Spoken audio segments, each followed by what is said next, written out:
दुश्मन के हराय के प्रभु यीशु जी उठाला। बैरी दुश्मन के हराय के प्रभु यीशु जी उठाला।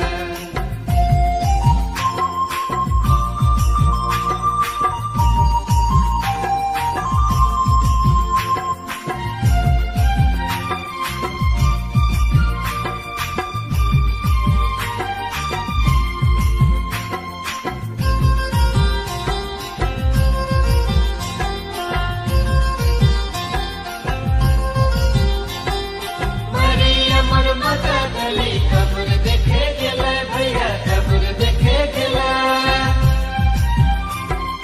मरियम और माता गली कब्र देखे गेला भैया, कब्र देखे गेला। यीशु कर मरल गतर कब्र में नहीं रहे जी उठाला। यीशु कर मरल गतर कब्र में नहीं रहे जी उठाला। जी उठी गेला भैया ईसा मसीह, भैया ईसा मसीह। जी उठी गेला भैया ईसा मसीह, भैया ईसा मसीह।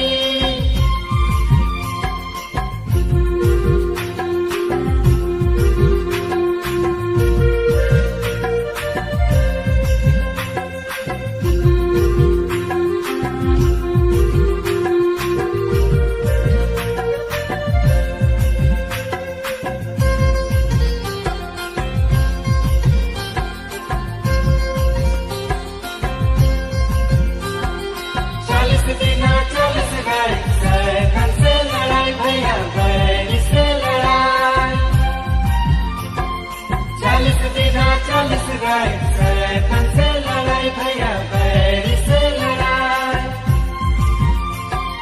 जीतियो गेला भैया शैतान बैरी से सदौ लागी। जीतियो गेला भैया शैतान बैरी से सदौ लागी।